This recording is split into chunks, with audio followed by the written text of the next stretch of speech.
My name's Joe. I'm from Detroit, Michigan. I'm here to have Dr. Sandra Lee check out this bump on my forehead.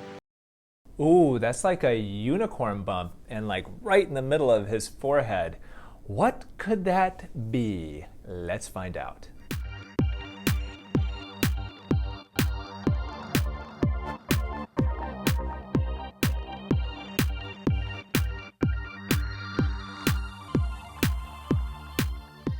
It was about 15 months ago I first noticed my bump. I thought it was just a pimple, but it just kept growing to what we have now. So it became almost like my third eye. All right, so 15 months. So the first thing that I thought of when I saw that is that a lipoma? A lipoma is a little fatty growth, but typically they don't get that big in just the span of 15 months. Lipomas usually take longer than that to grow. The other thing that it could be is some type of cyst, like a pilar cyst or an epidermoid cyst. I was even told by my wife that it was affecting my capacity to think normal, my brain. You better have it checked out. It's probably affecting your thoughts. So can that lump on his forehead actually do that? Well, I guess if that mass has eroded through the bone of his cranium and has actually gone to his brain, then that can happen. But the chances of that are almost zero. I asked my wife, I said, yeah, you think it could be drained? She said, sure. She took one of her diabetic syringes, popped it right dead center here, pushed it all the way down, and it stayed in there. No fluid came out, and I was literally walking around with this syringe in my bump here. That is some messed up DIY cyst treatment. Cysts do not have actual like watery liquid in them. They typically are filled with more of a cheesy type of material, and putting a diabetic syringe into it is going to achieve one of possibly two things. Number one, you can get bleeding and create a hematoma, or number two, you might develop an infection. Do you mind if I give it a little touch here? Right ahead. I just want to see what it feels like here. Yeah, you got like a little knob right under there, huh? It's pretty hard.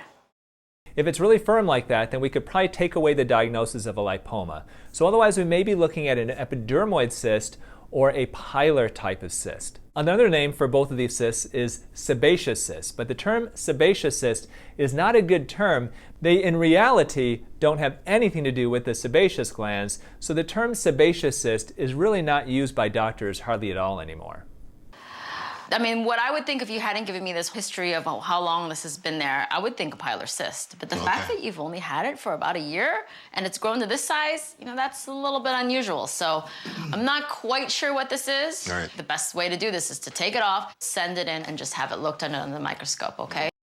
A pilar cyst is a cyst that usually occurs and is found most often in middle-aged people, and quite often it actually is in the scalp area, and it usually grows around some type of a hair follicle. These typically don't grow as quickly as, let's say, an epidermoid cyst, which may be more likely of what he has. The good news is that neither of them are considered dangerous, but anytime you've got something that's growing on your body like this, you do want to get a diagnosis because you just truly don't know what it is until a pathologist looks at it under a microscope.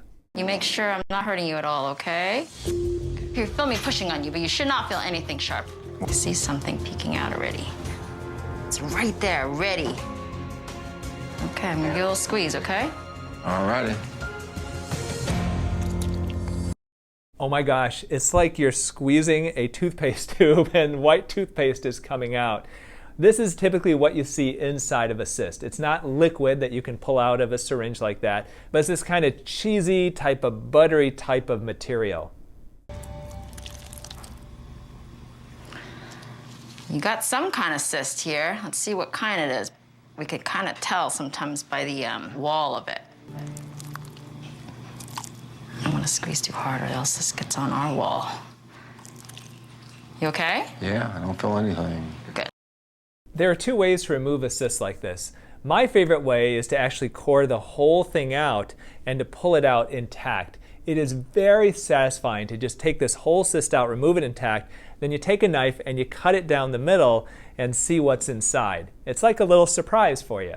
quite possibly the reason why Dr. Lee isn't doing it that way is because you need to have a longer incision and a longer scar to do that. You can do it with a shorter incision, creating a shorter scar if you remove all of that cheesy substance first and then core out the actual cyst walls afterwards. This episode is brought to you by my skincare line, Youn Beauty. Our products combine natural and organic ingredients with the latest in scientifically proven anti-aging components like vitamin C and retinol. So if you're looking for healthy and youthful skin without the unnecessary chemicals, this is the skincare line for you. Check them out at dryounonline.com and use the coupon code 20OFF to get $20 off your first order over $99. We'll put a link in the caption below. All right, back to the video. I squeezed out all that cheesy content from Joe's cyst, and I've really discarded that because that's not what really counts. What counts is that sac wall. I need to remove that completely, and I'll send that off to pathology to confirm the diagnosis.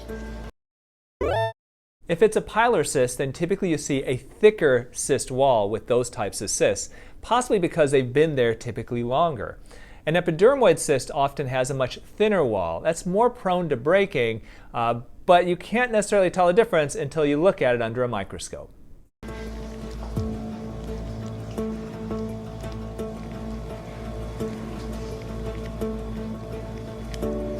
Almost there.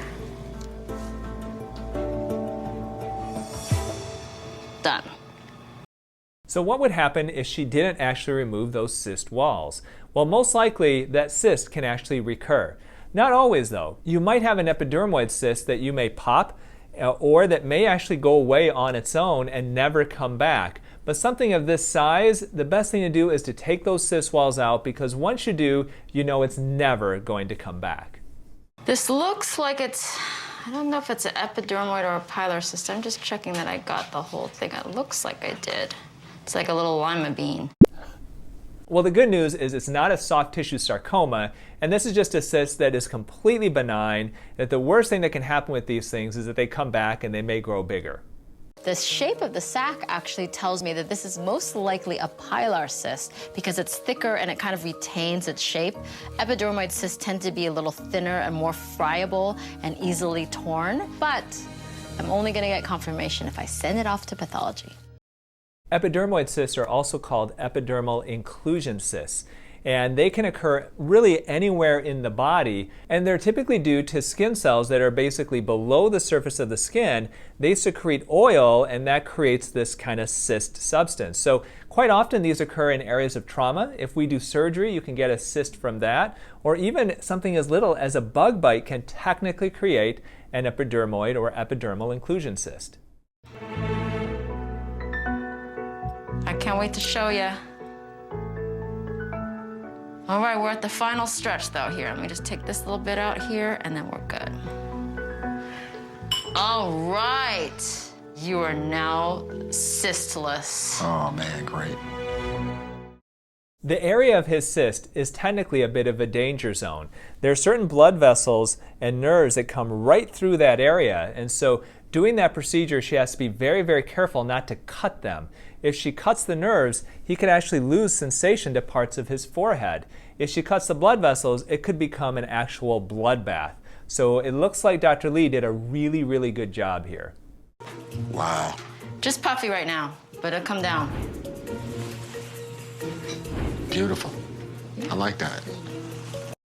Now the sign of a really good cosmetic surgeon is you can see that that incision, that resulting scar, is right along a wrinkle crease of his forehead. The reason why that's so important is because that scar then is going to follow a natural wrinkle crease and may be completely invisible as it ages. That would be in contrast to a scar that, let's say, is diagonal or is vertical, where that doesn't match the skin wrinkle creases, and you're going to really see that much more. So it's these little surgical touches that can really make all the difference. It's been 2 months since Joe's surgery, and his forehead is looking amazing.